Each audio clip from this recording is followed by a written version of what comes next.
Welcome to Audit the Audit, where we sort out the who and what and the right and wrong of police interactions. This episode covers driver's licenses, vehicle registration, and the right to travel, and is brought to us by Living Soul, Not a Corporate Entities channel. Be sure to check out the description below and give them the credit that they deserve. Before we dive into the interaction, I want to give a big thanks to the sponsor of this episode, Surfshark. Surfshark is a premier VPN service that offers unparalleled digital security and a host of privacy features designed to make your browsing experience safe and anonymous. Along with being one of the most secure VPN tunnels on the market, Surfshark also allows its users to bypass region restrictions on popular platforms like YouTube and Netflix and view content that's not normally available in your country. Thanks to Surfshark, I can browse all the shows on my favorite streaming apps even if they were removed from the US catalog. Right now, Surfshark has a holiday sale going on and is offering the ATA community an 85% discount with an additional 3 months completely free when you use code AUDIT. With 24-hour customer service and a 30-day money-back guarantee, you have absolutely nothing to lose. So click the link in the description to claim your exclusive offer now. Thanks again to Surfshark for sponsoring this episode. On January 5th, 2020, the owner of Living Soul's YouTube channel, who we will refer to as Mr. Traveler, was pulled over by 2 officers from the Phoenix Police Department. Once Mr. Traveler stopped his vehicle, the officers exited their cruiser and approached his vehicle from both sides. Hello. Hey, what's up, man? Back window roll down? No, I'm good. I can roll. I can keep it like this. Is there anything back there? No. Are there any people back there? Okay. Okay. I didn't give you permission to do that, man. Alrighty, sir. So, do you have any idea why I pulled you over? Mm-mm. Okay, I'm Officer Goldsmith with Phoenix Police Department. Okay. But let me ask you a question. Yes, sir. Is there a reason why you opened my door like that? Yes. For my safety, I can't see back there. Okay, but you had to get my permission to do that. No, sir. Do you have a warrant to do that? No, sir. I did not go into your vehicle. I just looked inside. Okay. We'll figure. We'll settle that later. But Do you have your driver's license with you? no, I do not have a license. You don't have a driver's license? I turned it back in. I don't need a license. This is not a commercial vehicle. This is not a commercial vehicle? No, it's not, and Okay. I'm not operating in the commercial capacity. Is it registered in the state of Arizona or anywhere else? As a matter of fact, I turned that back in as well. I'm gonna have my girlfriend go in my glove compartment. Got some paperwork to show you. Go ahead. Okay. And why did you pull me over? You don't have a valid registration, sir. Okay, and we already established that it's not required that I'm not operating as a commercial vehicle, correct? In the state of Arizona, you have to have a valid registration to have a vehicle on the roadway. You also have to provide me with identification. I don't have to, unless I committed a crime. In the state of Arizona, you do. If I pull you over for a traffic infraction, you do have to. And what's the traffic infraction? You have no valid registration. Okay, did I commit a crime? That's not a crime. It's a civil matter. Okay, so if I don't commit a crime, I'm not required. Hold on. You are committing a crime now. What crime is that? Not providing me with a ID or driver's license. The officer argues that Mr. Traveler is required to show his driver's license because he was pulled over for a traffic violation, but Mr. Traveler claims he is not required to do so because he has not committed a crime. According to Arizona's Stop and Identify law, which is codified in Section 13-2412 of the Arizona Revised Statutes, quote, "It is unlawful for a person, after being advised that the person's refusal to answer is unlawful, to fail or refuse to state the person's true full name on request of a peace officer who has lawfully detained the person based on reasonable suspicion that the person has committed, is committing, or is about to commit a crime." The statute also clarifies that, quote, "A person detained under this section shall state the person's true full name, but shall not be compelled to answer any other inquiry of a peace officer. Therefore, an individual who is detained based on reasonable suspicion of criminal activity would be legally required to provide their name, but they would not be obligated to show a driver's license or any other identification.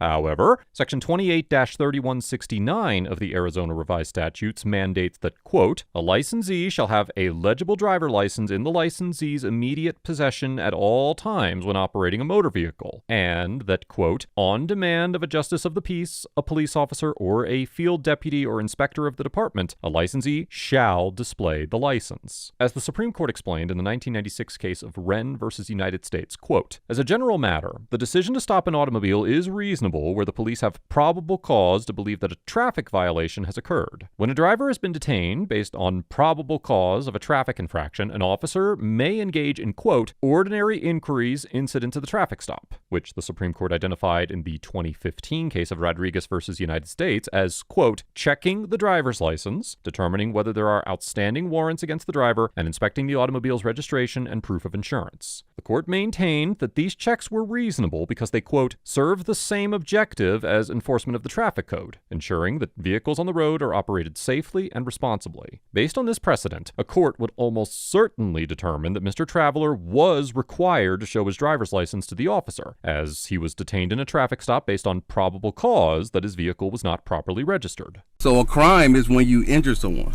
No. A crime per the state of Arizona. You gotta understand here. It sounds like you're working off of constitutional law, right? I'm working off of state law. And your job is to uphold what? The Constitution. Thank you. Hey, I appreciate that. I'm not here to hassle you, dude. If that was the case, if I was here to, cause you any kind of grief or hassle you, I would just would have taken you out of the car. And then now you're talking about civil lawsuits when you do that. Is that a passport? Yes, it is. Okay. And I'm thinking about giving to you. I'm not sure if I'm gonna give it to you, but just for the record, is your accent on and recording? Yes, sir. Okay. I'm gonna put mine right here because it's on and recording as well as my glasses. Perfect. All right. What I will do as a courtesy to you, I give you I verify who I am. Perfect. Right. Here's the proof that I've turned in my license plate. Okay. Back to the DMV because I'm no longer contracted with them so I don't operate in a commercial capacity. Here's another paper. I turned in my driver's license. Okay. I gave it back to the DMV. I don't use this vehicle for commercial purpose. That's why I have my plate that says for non-commercial use only. When you get a license plate at the DMV, it's required that you get that, or you're under the assumption that you're operating in a commercial capacity. Okay. If I was an Uber driver, I'm gonna need that. You would need your because I'm operating, I'm using, I'm transporting passengers and stuff like that. Okay. But for my own private car to go from A to B, I don't need that. Okay.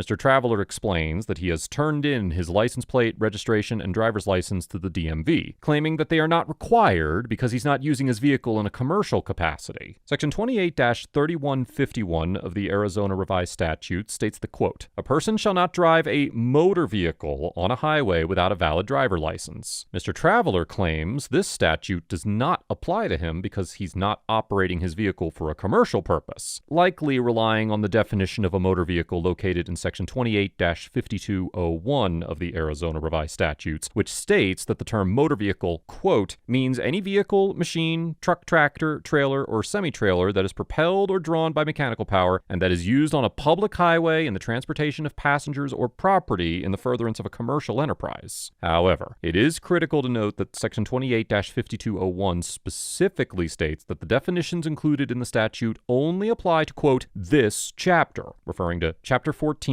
of Title 28 of the Arizona Revised Statutes, which covers motor carrier safety, and only includes statutes 28-5201 through 28-5244. For this reason, the definition of a motor vehicle in Section 28-5201 would not apply to the driver's license statute, which is located in Chapter 8. Instead, the definition of motor vehicle included in Section 28-101 of the Arizona Revised Statutes, which simply defines the term as a, quote, self-propelled vehicle, would apply, because Section 28-101 specifies that its definitions apply to the entirety of Title 28 unless the context of a certain statute requires a different definition. For this reason, the correct interpretation of Section 28-3151 requires all drivers to maintain a valid license, regardless of whether they are driving for commercial or non-commercial purposes. Similarly, Section 28-2153 of the Arizona Revised Statute states that, quote, a person shall not operate, move, or leave standing on a highway a motor vehicle unless the motor vehicle has been registered with the department for the current registration year.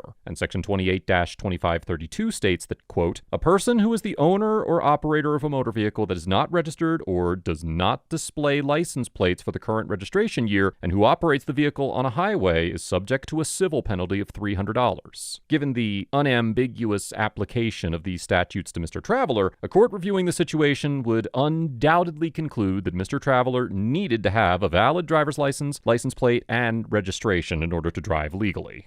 Unfortunately, state law says you do. Even if you're not. What ARS statute was that? I would have to go look it up. I don't know statute by heart. Please give it to me. Like I said, I'm not here to hassle you. No, I understand. I'm not here to hassle you. I'm just letting you know. I will ask you to show me those laws if you telling me this that one. It's the law. Yes, it's called Operator Failure 1595 Bravo. Operator failure to provide ID. Operator. That's what.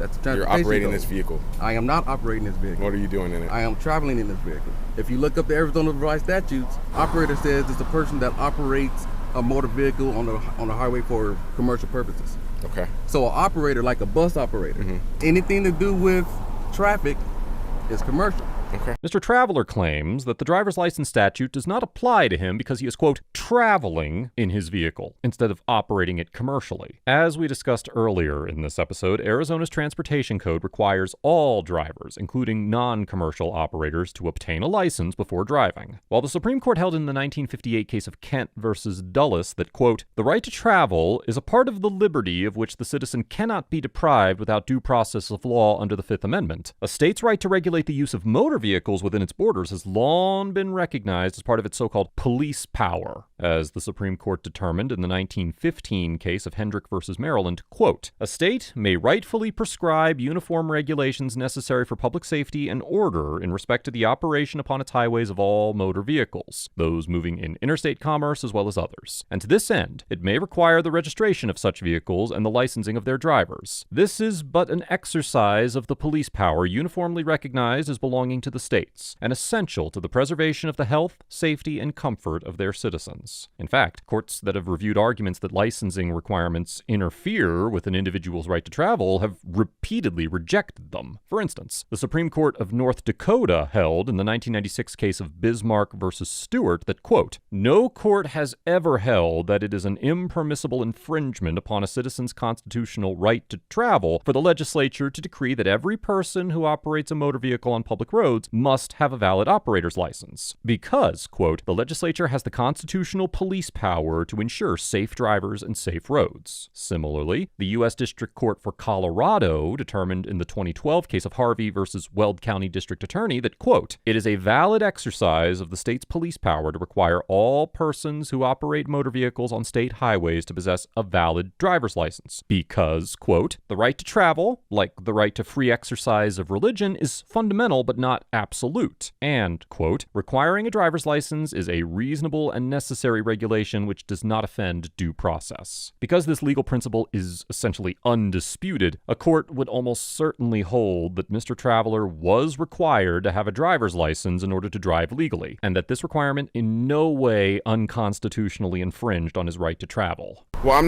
not a traffic guru, and I'm not here to hassle you. But I've done my research. That's what I'm saying. I am going to tell you that you're probably going to get pulled over multiple times, and you probably already do. This is my first time, and it's been when did I turn that in? 1028.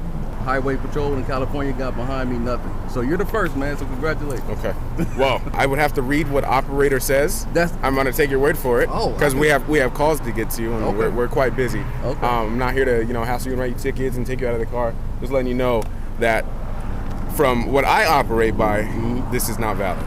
Alrighty? Yeah, so your job is to operate traffic. If somebody's speeding and stuff like that. Or no registration. Or expired tags. Expired tag. Or no tags. Oh, see, well, I don't have a state plate. Yes, you don't. So that's therefore not contracted, so it's not required. Okay. That's why I gave it back. But that's why I got rid of it. Well, this is kind of the same thing as you getting a Sharpie. There's no kind of. You getting a Sharpie. It's the same thing. You getting a Sharpie. I'm just letting you know, hey, you get another officer that is kind of more of a stickler about traffic, that they could possibly write you tickets and, pull you out of the car for providing me this. I used to be a truck driver, so I know the commercial flow pretty good. Okay. So and I used to have I'm sure license. if you had a commercial driver's license, you probably know more about traffic than I do. I'm not going to sit here and say, oh, I'm the police officer, so I know blah blah blah. Yeah. That's not what I'm here to do. Right. All right, brother. Well, safe travels. Okay.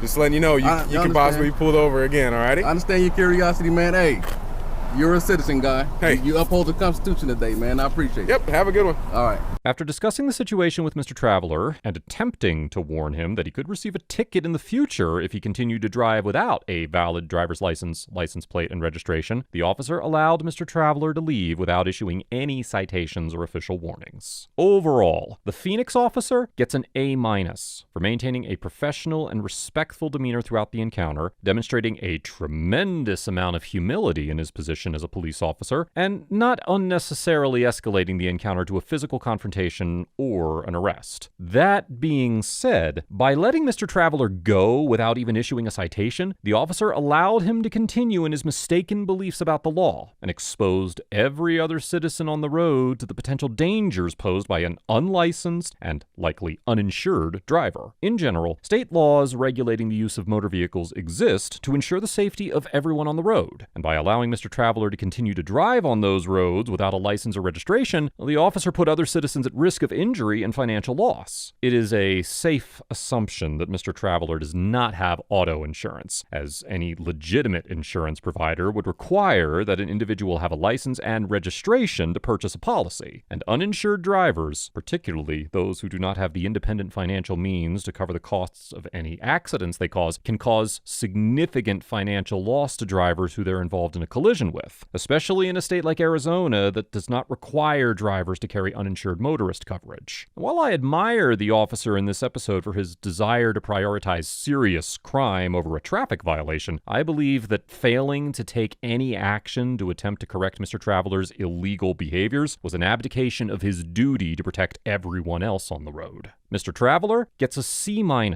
because although he remained polite and respectful throughout the interaction, he violated several traffic laws, demonstrated a complete lack of understanding of Arizona traffic laws, and perpetuated blatant misrepresentations of both federal and state law and the Constitution. Although he never explicitly uses the term, Mr. Traveler appears to hold some sovereign citizen views, and I would encourage Mr. Traveler to do further research on the right to travel and driver's license requirements using reputable legal sources. As we have discussed on previous episodes of ATA, the sovereign citizen ideology is largely based on misinformation, cherry-picking legal concepts, and referencing antiquated case law, and holds no significant merit within a modern courtroom, especially regarding the distinction between driving and traveling. If you're interested in learning more about this topic, then check out my second channel where I addressed many of the core sovereign citizen ideologies. You can find a link to that video in the description below. Let us know if there is an interaction or legal topic you would like us to discuss in the comments below. Thank you for watching, and don't forget to check out my second channel for even more police interaction content.